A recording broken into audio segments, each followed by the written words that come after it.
Hey everyone, it's Will, Gamer Dad, with another video for you.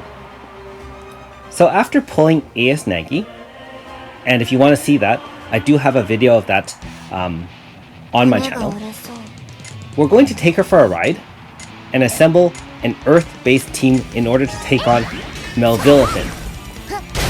Now, just in case you're unaware, this is in the Dominion Spire in Ogre Spike. So you'll have to travel to the past, which is in the back of Space-Time Rift, to attempt to take it off. And you do need the Resonance Box as well, which you get from Ogre Wars Part 2.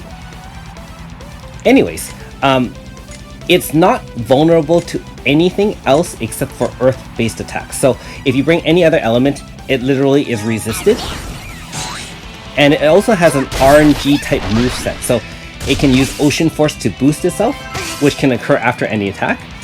It can just boost by itself with no attack. It's got a couple of water magical AoEs, as well as a mixed physical water AoE as well.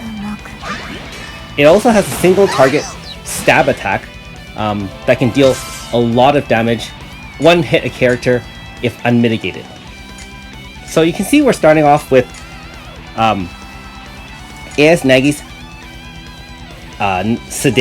Sinidera Edge, as well as we're just using Earth Wall, Aurora Force, and the debuff move for Morgana. And we're just going to try to last 9 turns in order to activate a good AF. Now the reason why I say 9 turns is, unfortunately, most axe-based users only have a little bit of MP. And when you stack the Sinidera Edge, it does stack Earth debuffs on the enemy, up to 4, and the debuff does last 3 turns, so it's pretty good.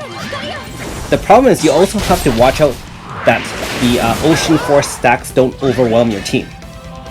And we are not bringing Arena to remove buffs because, to be honest, you're going to have to out-DPS this character.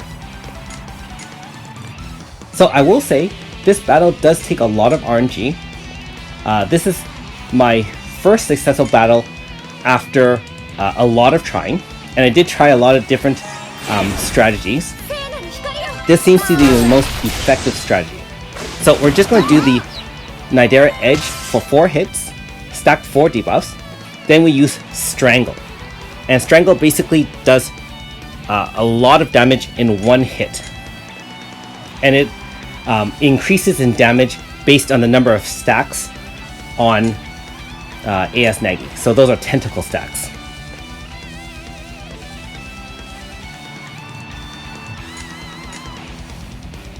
Notice that I also brought Refresh Leak to help speed up your team, because even though your team is pretty fast and Melvillithan is not extremely fast, sometimes it does outspeed you, in which case you'll just die.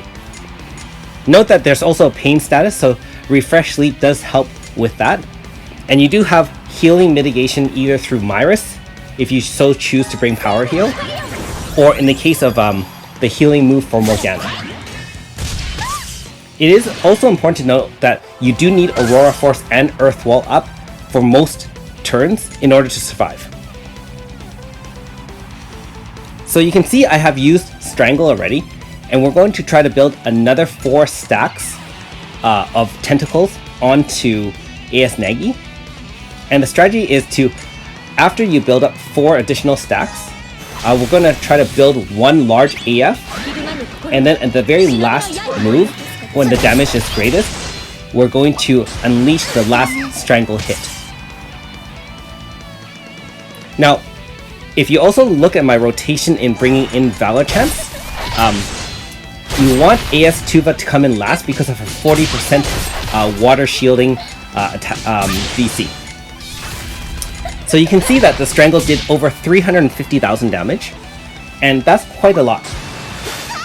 I will also say that I would have done a lot more damage if I put a lot of Grasta onto AS Nagi. So keep that in mind that this battle probably would have been over at this point if I had 1 or 2 Earth Grasta. As it stands, we're just going to have to limp in and try to survive. Note that unfortunately, all the debuffs have expired on Melvillithan, and so we're just going to have to rely on a little bit of luck in order to finish off this battle. Also keep in mind that, unfortunately, AS Nagi has run out of MP as well, so we need a couple of turns for her to finally recover some MP. Now, you can see that Melvillithan has now 4 stacks of Ocean Force, so getting a little bit tougher to survive. I don't have the most ideal team composition. I will say that other debuffing characters, either through VCs or just in their own moves, are much better. I will also say that if you can speed up your team, and Tsubami's Valor Chant does speed up the team quite well, that's great. Now you can see Tsubami unfortunately did not survive that hit. So we're down to just 3 in front.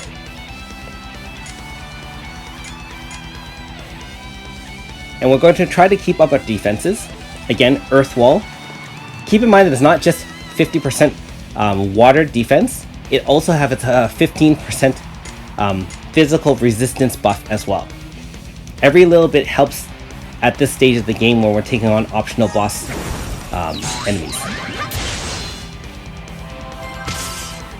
You can see that the Miracle Punch does have a low chance of stunning as well. I would highly not recommend using a stun technique in order to end this boss, but you know, again, every little bit helps in terms of your RNG. So if you do have Morgana and you choose to use him here, the Miracle Punch does have that small chance there. And now we're rotating the rest of our Earth team back in. And unfortunately, AS Tuva took a hit for the team and just died. But we do have enough MP now, and we can use the Nadera Edge on AS Nagi to finish off the job. Well, wasn't the most elegant win, but as they say, D's get degrees. And next I'll show you a couple of blooper reels of first turn kills that unfortunately ended my attempt to beat Melvillithan. So you can see that our team is pretty fast in general, and unfortunately Melvillithan just ends one of our characters right off the bat. That's 5 Gs of damage. If you haven't already, please like and subscribe to my channel. I really appreciate it. Also, I do have a Patreon account for those who want to support me that way. Anyways, thanks for watching. We'll see you next time.